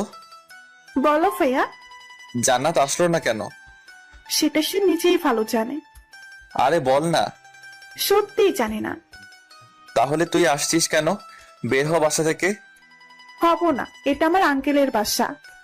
হোক, ভাগ এখান থেকে। 2 দিন পর কলেজে আসলাম। আজ এক্সামের রেজাল্ট দিবে, তাই বাইরে বসে আছি। সবার মনে ভয় বিরাজ করলেও আমার মনে তেমনটা করছে না, কারণ সবগুলো এক্সাম অনেক ভালো হয়েছে। কিছুক্ষণ পর নোটিশ বোর্ডে রেজাল্ট টাঙিয়ে দিতেই সবাই দেখতে লাগলো। তুই যাবি না? না। শালা তুই দেখ কি করবি। সব সময় ফার্স্ট বয় ফার্স্ট থাকবি। আমরা গেলাম। আমারটা দেখে আসিস। আচ্ছা। ওরা সবাই চলে গেলে পকেট থেকে ফোন বের করে গেম খেলতে লাগলাম। অনেকটা সময় হলো কিন্তু কেউ আসছে না। বিরক্তি হয়ে উঠতে যাব, তখনই ওরা আসলো। কিন্তু সবার চেহারা কালো হয়ে আছে, সাথে মাথা নিচু করে রাখছে, যাকে বলে মন খারাপ। সবাই ফেল করলো নাকি? ওদের কাছে গিয়ে জিজ্ঞাসা করলাম, কি রে, রেজাল্ট খারাপ হয়েছে? পাস করিস নাই? তোরা দুজন করিস নাই? করছি। তাহলে মন খারাপ কেন? নিলয়, তোর রেজাল্ট খারাপ হয়েছে। খারাপ হতেই পারে, এতে মন খারাপ করার কি আছে শুনি? তুই একটাতে ফেল করেছিস। কি? রাফির কথা শুনে মাথায় আকাশ ভেঙে পড়লো। এমনটা কি করে হতে পারে? সবগুলো এক্সাম আমার ভালো হয়েছে, তাহলে ফেল করলাম কি করে? নিজেকে স্বাভাবিক করে আবার বললাম, তোরা মজা করছিস না তো? না, আমরা সত্যি বলছি। সেখানে আর না থেকে দৌড়ে নোটিশ বোর্ডের কাছে আসলাম। রাহুলরা ঠিকই বলছে, এক সাবজেক্টে ফেল এসেছে, কিন্তু এটা কিভাবে সম্ভব? ক্যাম্পাসে মাথা নিচু করে বসে আছি। কম বেশি অনেকেই অবাক হয়েছে আমার এমন রেজাল্ট দেখে। কেমন লাগলো? হঠাৎ এমন কথা শুনে মাথা উঁচু করে সামনে তাকিয়ে দেখলাম জান্নাত পৈশাচিক হাসি দিয়ে দাঁড়িয়ে আছে। মনটা অনেক বেশি খারাপ, তবুও নিজেকে শক্ত করে বললাম, কি কেমন লাগবে? আমি ফেল করছি, আপনি জানলেন কি করে? আমার সাথে বেয়াদবি করার ফল ছিল। আমার আর বুঝতে বাকি রইল না, জান্নাত ইচ্ছা করে আমাকে ফেল করিয়েছে। ওর হাসিটা অনেক বেশি বিরক্তি লাগছিল। জান্নাতকে সত্যি অনেক বেশি ভালোবেসে ফেলছি, কিন্তু ও এমন কাজ করবে ভাবতেও পারিনি। সেখান থেকে উঠে চলে আসবো, তখনই জান্নাত হাত ধরলো। এখন সব ভালোবাসা হারিয়ে গেছে? আগের মতোই আছে। ফেল করে লজ্জা হয়নি তোর? ইচ্ছা করলে আমি এক্সাম পেপার আবার দেখে ঠিকই পাশ করতে পারবো, কিন্তু সেটা করলে তোর সম্মান একদম হারিয়ে যাবে। আর আমি সেটা চাই না, কারণ আমি তোকে ভালোবাসি। শুধু ভালোবাসি না, আমি তোকে বিয়ে করব। খুব ইচ্ছা তোর, তাই না? ইচ্ছা না, এটা আমার চ্যালেঞ্জ। আগে থার্ড ইয়ার থেকে পাশ করে ফাইনাল ইয়ারে উঠে দেখা। প্রতিটা এক্সামে তোর ফেল করাবো আমি। তোর যেটা খুশি সেটা করতে পারিস। জান্নাতের হাত থেকে ঝাড়ি দিয়ে হাত ছাড়িয়ে নিয়ে সেখান থেকে চলে আসলাম। কিছুই ভালো লাগছে না। ভাবতেই পারিনি এমন ভাবে আমার রেজাল্ট আসবে। কাউকে কিছু না বলে বাসায় চলে আসলাম। রুমে এসে ঘুমিয়ে গেলাম। দুপুরবেলা ভাবি রুমে এসে ডেকে তুললো। তোর রেজাল্টের কি খবর? একটাতে ফেল করেছি। কি? কিভাবে? যেভাবে সবাই ফেল করে সেভাবে। যেটা বলছিস সেটার সঠিক উত্তর দে। আমার মাথায় হাত দিয়ে প্রমিস করো কাউকে কিছু বলবে না। ঠিক আছে, বল। কাউকে বলবো না। ভাবিকে সব বললাম। জান্নাত তোর সাথে এমন করলো? হুম। তুই ওকে তোর পরিচয় দিয়েছিস? না। কেন? এমনি। ঠিক আছে, নিচে আয়, খেতে যা। তুমি খাবারটা রুমে দিয়ে যাও। নিচে আসলে কি হবে? আর ফেল করেছিস তো কি হয়েছে? নিচে যাব না। ঠিক আছে, উপর দিয়ে যাচ্ছি। হুম। ভাবি রুম থেকে বের হয়ে গিয়ে কিছুক্ষণ পর খাবার প্লেট নিয়ে রুমে আসলো। রাতে ছাদে গিয়ে আনমনে সিগারেট খাচ্ছি আর জান্নাতের কথা ভাবছি। ওকে একটা উচিত শিক্ষা দিতে হবে। অনেক সময় নিয়ে ছাদে থাকার পর রুমে চলে আসলাম। রুমে এসে জান্নাতের নাম্বারে কল দিলাম। প্রথমবার রিসিভ করলো না, তাই আবার দিলাম। এবার ধরলো। কে বলছেন? হবু বর। সরি, কি বললেন? বাংলা কথা বোঝো না? আপনি কে? বললাম তো, তোমার হবু বর। ওই ছেলে একদম ফাজলামো করবি না, যা বলার তাড়াতাড়ি বল। I love you. তোরে কাছে পাইলে থাপ্পড় দিয়ে কান ফাটিয়ে দিতাম। আর কখনো এই নাম্বারে কল দেওয়ার চেষ্টা করবি না। প্রতিদিন কল করব। যদি কল রিসিভ না করো তাহলে তোমার বাসার নাম্বারে কল দিয়ে শ্বশুর আব্বাকে কিছু কথা বলবো। আর বাসার নাম্বার 016472792। এইটা রাইট? ওই ছামড়া, তুই আমার বাসার নাম্বার পেলি কোথা থেকে? তোমার সব খবর আমি জানি। আর শুনো, এসব আজে বাজে কথা বলে আমাকে ডাকবে না। ডাকলি কি করবি? তোমার প্রিন্সিপাল আব্বুকে কল দিয়ে কিছু মিথ্যা বলবো। আর কি ধরনের মিথ্যা বলবো বুঝতেই পারছো নিশ্চয়ই। জান্নাত আর কিছু না বলে কলটা কেটে দিল। আবার কল দিতেই নাম্বার বন্ধ পেলাম। মুখের কোণে একটা হাসি রেখা ফুটে উঠলো। ভয় পেয়েছে হয়তো, ভয় পেয়েছে হয়তো। হ্যাঁ, ভয় দেখাবো, অনেক বেশি ভয় দেখাবো। আমাকে ফেল করানো এবার হারে হারে টের পাবে ম্যাম। ফোনটা রেখে একটা প্ল্যান করতে লাগলাম। তাকে দিয়ে ভয় পাওয়ানো যায়। প্রায় 30 মিনিট ভাবার পর প্ল্যানটা গোছাতে লাগলাম। কোনোভাবেই ভুল করা যাবে না। অনেক ঠান্ডা মাথায় কাজ করতে হবে। এসব ভাবতে ভাবতে মনের অনিচ্ছায় একটা পৈশাচিক হাসি দিলাম। জয় আজ কলেজে আসেনি, তাই আমরা 3 জন ক্লাসে বসে আছি। সেকেন্ড ক্লাস অনেক আগে হয়েছে, কিন্তু জান্নাতের আসার নামগন্ধ নেই। আসবে কি করে? আসার রাস্তাটাই তো বন্ধ। ফোনটাও বন্ধ করে রাখছি। ক্লাস থেকে 3 জন বের হতেই শুনতে পেলাম প্রিন্সিপাল স্যারের ছোট মেয়ে মানে জেরি কিডন্যাপ হয়েছে। সেই জন্য জান্নাত ম্যাম আর প্রিন্সিপাল স্যার কেউ কলেজে আসেনি। কলেজে আর এক মুহূর্ত না থেকে জয়ের বাসায় চলে আসলাম। প্রথমবার কলিং বেল বাজাতেই দরজা খুলে দিল। জেরি কোথায়? আইসক্রিম খাচ্ছে আর টেলিভিশন দেখছে। কোনো আবদার করেনি? যেটার আবদার করেছিল সেটাই খাচ্ছে। গুড, চল। হুম। অবাক হচ্ছেন? হওয়ারই কথা। আমি জেরিকে কিডন্যাপ করেছি। তবে কিডন্যাপ করছি শুধু আমরাই জানি। এটা শুধুমাত্র প্ল্যান ছিল আমাদের। ভোর হতেই ঘুম থেকে উঠে জেরির স্কুলে চলে যাই। অপেক্ষা করছিলাম কখন জেরি স্কুলে আসবে। অনেকটা সময় অপেক্ষা করার পর জেরি স্কুলে আসে। তারপর, কেমন আছিস? ভালো, কিন্তু তুমি এখানে কেন? তোর সাথে কিছু কাজ ছিল। কি কাজ? আগে বল, রাজি হবি? হব। তোকে কিডন্যাপ করব, আর সেটাতে তুই হেল্প করবি। কি? আমাকে কিডন্যাপ করবে আর আমি নিজেই তোমাকে হেল্প করব? হুম। কেন করব? তোর আপু আমাকে ইচ্ছা করে এক্সামে ফেল করিয়েছে, সেটার প্রতিশোধ নিব। তাহলে আপুর থেকেই নাও। ভয় দেখাবো ওকে তোর মাধ্যমে। তোমার কথা আমি একদম বুঝতে পারছি না। তোর কিছুই বুঝতে হবে না। শুধু 2টা দিন সবার থেকে আড়ালে থাকবি। বিনিময়ে আমি কি পাবো? যেটা আবদার করবি সেটাই। প্রমিস? প্রমিস। তাহলে কিডন্যাপ করো।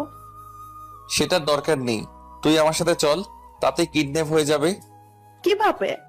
গাড়িতে ওঠ আগে। চলো। গাড়িতে উঠে জেরিকে বুঝিয়ে দিলাম অনেকটা আতঙ্কিত থেকে কথা বলবি, আর ও সেটাতে রাজি হলো। জান্নাতের নাম্বারে কল দিলাম বাট রিসিভ করলো না, তাই আবার দিলাম কিন্তু এবারও ধরলো না। তৃতীয়বার কল দিতে রিসিভ করলো। ওই ছেলে তো সমস্যা কি? কিডন্যাপ। মানে? কথা বল তোর বোনের সাথে। হ্যালো আপু, প্লিজ আমাকে বাঁচাও, এই লোকটা আমাকে ধরে রেখেছে। জেরি, কোথায় তুই? জানেন আপু, এই লোকটা কোথায় যেন নিয়ে আসছে। প্লিজ আপু, বাঁচাও আমাকে। বোন আমার, ভয় পাস না, আমি আছি, তোর কিচ্ছু হবে না। কি হবে আর কি হবে না সেটা আমি দেখব। এটা শুধু গত রাতের কল কেটে দেওয়ার শাস্তি মাত্র। আমাকে খুঁজতে শুরু কর। 2 দিন সময় দিলাম তোকে আর তোর আব্বুকে আমাকে খুঁজে বের করতে। যদি বের করতে না পারিস তাহলে প্রতিদিন রাতে আমার সাথে কথা বলতে হবে, আর সেটা না করলে তোর বোনকে আর কখনো জীবিত পাবি না। Your time start now. Call কেটে দিয়ে জেরিকে নিয়ে জয়ের বাসায় আসি। গত পরশু জয়ের বাবা অফিসের কাজের জন্য চিটাগাং গেছে, 10 দিন সেখানে থাকবে, তাই জেরিকে ওদের বাসায় নিয়ে আসি। জয়ের ছোট একটা বোন আছে, জয়া, ক্লাস 9-এ পড়ে। জয়া আর জেরি এক ক্লাসের হলেও কেউ কাউকে চেনে না, কারণ জয়া হোস্টেলে থেকে পড়াশোনা করে। সবকিছু মিলে জয়ের বাসায় ঠিক ছিল, তাই এখানে আনতে দ্বিতীয়বার ভাবতে হয়নি। জেরির পাশে বসলাম। কষ্ট হচ্ছে তোর? একদম না, তবে একা থাকতে ভালো লাগছে না, কথা বলার কেউ নেই তাই। একটু অপেক্ষা কর, জয়া আসছে। জয়া কে? আমার ছোট বোন। জয় ভাইয়ার ছোট বোন আছে? কিন্তু হোস্টেলে থেকে পড়াশোনা করে। কেন? আম্মু মারা যাওয়ার পর থেকে পরিবার অনেকটাই অন্যরকম হয়ে গিয়েছিল, তাই আমি আর আব্বু মিলে জয়ের ভালোর জন্য হোস্টেলে রেখে দিই। অত্যন্ত আম্মুর কথা ভেবে কান্না করবে না। ও, তোর কিছু লাগলে আমাদের যে কাউকে বলবি, সেটাই তোকে এনে দিব। ঠিক আছে। রাতে জয়দের ছাদে এসে আম্মুর ফোনে কল দিলাম। নিলয়, কোথায় তুই? এইদিকে কি হয়েছে জানিস? কি হয়েছে? তোর রফিক আঙ্কেলের মেয়েকে কে যেন কিডন্যাপ করেছে। কিডন্যাপার নাকি জান্নাতকে কল দিয়েছিল। মেয়েটা সে কখন থেকে কান্না করছে। ও পুলিশকে বলেনি? অনেক আগেই থানায় মামলা করে এসেছে। ও, আর শোনো, আমি জয়দের বাসায় আছি। বাসায় আসবি কখন? আসবো সময় হলে, এখন রাখছি। ঠিক আছে। কল কেটে দিলাম। এখন কেমন লাগছে জানো? আমাকে এক্সামে ফেল করানো, আমাকে থাপ্পড় দেয়া। ইস, যদি এই কান্না অবস্থায় জান্নাতকে দেখতে পেতাম কতই না আনন্দ পেতাম। জান্নাতের কথা মনে পড়তেই জান্নাতকে কল দিলাম। কান্না করছিস? প্লিজ আমার বোনকে ছেড়ে দেন। আপনি আমাকে যা করতে বলবেন আমি সেটাই করব। বিয়ে করবি আমাকে? আমার বয়ফ্রেন্ড আছে। ব্রেকআপ করে ফেল, কারণ এখন থেকে তুই শুধু আমার সাথে প্রেম করবি। দেখুন প্লিজ আমার বোনকে ছেড়ে দেন। প্রতিদিন ফোনে কথা বলতে হবে। যতক্ষণ না আমি গুড নাইট বলবো ততক্ষণ তুই ঘুমাতে পারবি না। আমি রাজি, তবু আমার বোনকে ছেড়ে দেন। সময় হলে ঠিকই তোর বোন তোর বাসায় চলে যাবে। আর পুলিশকে বলার কি ছিল, যদি তোর বোনের এখন ক্ষতি করি? আমি এখনই পুলিশকে বারণ করছি, কিন্তু আমার বোনের কিছু করবেন না। ভয় পেয়েছিস? ওই, তোর এসব ন্যাকাখানা থামিয়ে ঘুমিয়ে পড়, এখন রাখছি। একটু শুনুন প্লিজ। কি? সকাল থেকে আব্বু জেরির সাথে কথা বলেনি, একটু কথা বলাবেন ওর সাথে? সময় হলে ঠিকই পারবি। Good night. জান্নাতকে কিছু বলার সুযোগ না দিয়ে কলটা কেটে দিয়ে ফোন বন্ধ করে রাখলাম। ডিয়ার ম্যাডাম গার্লফ্রেন্ড, এখনো যে আপনাকে অনেক বেশি কষ্ট সহ্য করতে হবে, সামনে এর থেকে অনেক বড় কষ্ট অপেক্ষা করছে। ছাদে একা একা বসে সিগারেট খাচ্ছিলাম, তখন আধারে কাউকে চোখে পড়লো। নিলয়, খাবার নিয়ে আসছি। ওরা দুজন কি করছে? গল্প করছে আর ফ্রিজে রাখা ফল খাচ্ছি। 2 দিনে এই পেটুক দুটো বাসার সব খাবার শেষ করে ছাড়বে। এখন নিচে আয়। চল। রাফি রাহুলের সাথে কথা হয়েছিল? না। ও, রাতে সবাই মিলে খাবার খাওয়ার পর জেরি আর জয়াকে একটা রুমে ঘুমাতে বলে আমরাও দুজন অন্য রুমে ঘুমিয়ে গেলাম। পরের দিন ঘুম থেকে উঠে ফোন অন করতেই টিং টিং করে কয়েকটা মেসেজ আসলো। সবগুলোই প্রায় জান্নাতের মেসেজ ছিল। মেসেজগুলো দেখার জন্য ওপেন করলাম। একবার আমার বোনের সাথে কথা বলতে দিন। বোনটা সকাল থেকে না খেয়ে আছে, প্লিজ ওকে কিছু একটা খেতে দেন। ও একদম কথা সহ্য করতে পারে না, প্লিজ ফোনটা অন করুন। ইত্যাদি ইত্যাদি মেসেজ ছিল। মনে মনে অনেক হাসি পাচ্ছিল। আহারে বেচারি, কত আতঙ্কে রয়েছে। অনেক মায়া হচ্ছিল, তাই কল দিলাম। কল দেওয়ার সাথে সাথে রিসিভ করলো। হয়তো কলের জন্য অপেক্ষা করছিল। আমার বোন কেমন আছে? রাতে ঘুমাওনি? প্লিজ বলেন জেরি কেমন আছে। হোপ, যেটা বলছি সেটার উত্তর দে। না মানে ঘুমাইনি। আমি তো তোকে ঘুমাতে বলেছিলাম, তাই না? আপনার বোনকে যদি কেউ কিডন্যাপ করতো তাহলে আপনি কি ঘুমাতে পারতেন? জ্ঞান দিতে বলছি আমি? সরি, প্লিজ বলুন না কেমন আছে আমার বোন। একদম ঠিক আছে। ওর সাথে একটু কথা বলাতে দেন না প্লিজ ভাইয়া। ওই সেমরি, আমি তোর কোন জন্মের ভাই লাগি? আর যদি কখনো ভাই বলিস তোর বোনের অবস্থা একদম খারাপ করে ছাড়বো। এই না না, প্লিজ এমন করবেন না। আপনি যা বলতে বলবেন আমি সেটাই বলবো। আই লাভ ইউ বলবি এখন? হোয়াট? বলবি না? বলছি I love you. I love you too. এখন ওর সাথে কথা বলতে দেন। ঘুমিয়ে আছে এখন, পরে কথা বলিস। এখন রাখছি, বাই। কিন্তু আমি কোনো কথা বলার সুযোগ না দিয়ে কল কেটে দিয়ে আবার ফোন বন্ধ করে রাখলাম। দিনটা কোনো রকম পার করলাম। পরের দিন হতেই জেরিকে রেডি হতে বললাম। সকালের নাস্তা করে দুজন বেরিয়ে পড়লাম। জান্নাতদের বাসার অনেকটা দূর থেকে জেরিকে গাড়ি থেকে নামিয়ে দিয়ে একটা রিকশায় তুলে দিব। তখন জেরি বলল, একটা কথা বলি ভাইয়া। বল। রাখবে বলো? চেষ্টা করব, বল। জয়াকে আমাদের স্কুলে ভর্তি করিয়ে দিতে বলো। জয়কে আমি বলবো? এখন তুই বাসায় যা। রিকশায় তুলে দিয়ে আমি কলেজে চলে আসলাম। জয় ছাড়া সব হারামি আড্ডাখানায় বসে আছে। কখন আসলি? একটু আগে। কলেজে জেরিকে নিয়ে কোনো কথা হয়েছে? হয়েছিল, বাট এখন নেই। ও, সোমবার কলেজ থেকে ট্যুরে যাওয়া হচ্ছে। ঠিক আছে। কিন্তু তুই তো ফেল করছিস। শালা, ওটা ফেল না, চিট করা হয়েছে। কিন্তু কেন? আমার যাওয়া কেউ আটকাতে পারবে না। তাহলে চুপ করে থাক। চল ক্লাসে যাই। চল। তারপর ক্লাসে গিয়ে কয়েকটা ক্লাস করে বাসায় চলে আসলাম। আব্বুকে কল দিয়ে বললাম প্রিন্সিপাল স্যারকে বলে দিতে। আব্বুও রাজি হয়ে গেল। কিডন্যাপ করার পর থেকে জান্নাত এখন নিয়মিত কথা বলে, তবে এখনো জানে না আমি সেই কিডন্যাপার। জানলে আমার কি হাল করবে আল্লাহ ভালো জানেন। আগামীকাল ভোর হতেই কলেজ থেকে রাঙামাটি ট্যুরে যাব। সবকিছু প্যাক করে জান্নাতকে কল দিলাম। কয়েকবার রিং হতে রিসিভ করলো। এত লেট হলো কেন? সব কথা কি আপনাকে বলতে হবে? আমাকে বলতে চাও না বুঝি? হ্যাঁ, আমি সব কথার উত্তর আপনাকে দিতে পারবো না। ভাবছি এবার তোমার প্রিন্সিপাল বাবাকে কিডন্যাপ করব।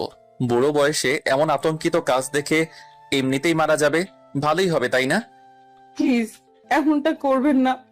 আপনি যেটা জিজ্ঞেস করবেন আমি সেটার উত্তর দিব, তবু আমার পরিবারকে কিচ্ছু বলবেন না। Good girl. সবকিছু প্যাক করা রয়েছে? মানে কিসের প্যাক করব? কাল আমার আর তোমার বিয়ে, সেটার। কি? এত ঢং করার কি আছে? আগামীকাল তো ট্যুরে যাচ্ছ, সেটার কথাই বললাম। আপনি কিভাবে জানলেন? কারণ আমি সব সময় তোমার পাশে থাকি। তাহলে সামনে আসেন না কেন? আড়াল থেকে দেখতেই ভালোই লাগে। আর তোমার এক্স বয়ফ্রেন্ডের সাথে সবকিছু শেষ করছো? এক্স বয়ফ্রেন্ড কে? যাকে তুমি ভালোবাসতে। আমি এখনো ফয়সালকেই ভালোবাসি। Okay fine. কাকে চাও, পরিবার নাকি তাকে? কেন আমার সাথে এমন করছেন? হোক, যেটা বলছি সেটার উত্তর দাও। যদি ফয়সালকে চাও তাহলে আগামীকাল রাঙামাটিতেই তোমার বাবা আর ছোট বোনকে মেরে দিব। আর যদি পরিবারকে চাও তাহলে এখনই ফয়সালের সাথে ব্রেকআপ করবে। ডিসিশন নাও, কোনটা নিবে। আগামীকাল ভোর অব্দি তোমার হাতে ডিসিশন নেওয়ার সময় আছে। Good night dear. জান্নাতের সাথে আর কোনো আজাইরা পেঁচাল না পেরে সিম বন্ধ করে রাখলাম। সামনাসামনি যতটাই এখন চুপ থাকে তার থেকেও বেশি ফোনে হুমকি দেয়। যার সাথে এমন একটা হবু শালী আছে তার কাছে এরকম প্ল্যান করা কোনো ব্যাপারই না। আব্বু সেদিন আঙ্কেলকে কল দিয়ে বলে দিয়েছে, তাই ট্যুরে যাওয়ার সব ব্যবস্থা হয়ে গেছে। ভাবছি আগামীকাল রাঙামাটি গিয়ে কি করা যায়। নিজের অজান্তে একটা শয়তানি বুদ্ধি চেপে বসলো। প্ল্যানটা কিভাবে সাকসেসফুল করা যায় সেটা কিছু সময় ভাবাভাবির পর ঘুমিয়ে গেলাম। পরের দিন আম্মুর ডাকে ঘুম থেকে উঠে বাথরুমে গেলাম। ফ্রেশ হয়ে রুমে এসে সিমটা অন করে জান্নাতকে কল দিলাম। প্রথমবার রিসিভ করলো না, তাই আবার দিলাম। এবার একবার রিং হতেই ধরলো। কল করেছেন কেন? জানার জন্য। আর কি জানার আছে আপনার? ব্রেকআপ করার কথা। রাতেই করেছি। হ্যাপি এবার? এত চিল্লাচিল্লি করতে বলছি আমি? দেখুন আমার ভালো লাগছে না, রাখছি। রাখতে বলছি আমি? ধুর, যা বলবেন তাড়াতাড়ি বলেন। I love you. I hate you. আমাকে কিছু বলতে দেওয়ার আগেই ফোন থেকে টুট টুট টুট শব্দ হলো, কেটে দিল। রেডি হয়ে নিচে আসলাম, হালকা কিছু নাস্তা করে বাসার বাইরে থেকে একটা রিক্সা নিলাম। ও শিট, আমি তো সিমটা বন্ধ করতেই ভুলে গেছি। দ্রুত সিমটা বন্ধ করে ফেললাম। এখন আপনাদের সিম নিয়ে বলি, দুটো সিমের মধ্যে একটা পার্সোনাল আর একটা এমনি সচরাচর ব্যবহার করার নাম্বার। পার্সোনালটা শুধুমাত্র জান্নাতের সাথে কথা বলার জন্য অন করে রাখি, অন্য সময় বন্ধ থাকে। সে যাই হোক, কলেজে আসার পর দেখলাম জেরি আসছে, হয়তো ও নিজেও আমাদের সাথে যাবে। জেরির কাছে গেলাম। ওই তুই এখানে কেন? তুমি এখানে কেন? ট্যুরে যাব। আমিও যাব। তাহলে একটা হেল্প কর। কি হেল্প? তুই আর তোর বদরাগী বোন আমাদের বাসটাই উঠবি, যেন আমি ওকে দেখতে পারি। আমি কি পাবো তাহলে? তুই আবার কি পাবি? হেল্প করার জন্য কি পাবো? এই 2 দিনের তোর সব খরচ আমার। পাক্কা? পাক্কা। তোমাদের বাস নাম্বার কত? 2 নাম্বারটা। ওকে, এখন টাটা। জেরির থেকে চলে এসে বন্ধুদের কাছে আসতে যাব, তখনই রিয়ার সাথে দেখা। হাই, কেমন আছেন? ভালো, তুমি? এই তো ভালো। আপনার নাম্বার দেওয়া যাবে? কি করবে নাম্বার দিয়ে? মাঝে মাঝে কথা বলবো আর কি। তুলো। 018, পরে কথা হবে, এখন কাজ আছে, বাই। Okay, by. আমাদের চ্যানেলে ভিডিওর নোটিফিকেশন সবার আগে পেতে চাইলে নিচে থেকে সাবস্ক্রাইব বাটনটি ক্লিক করে পাশে থাকা বেল আইকনটি বাজিয়ে দিন। আর হ্যাঁ, ভিডিওতে লাইক দিয়ে শেয়ার দিতে মোটেও ভুলবেন না কিন্তু।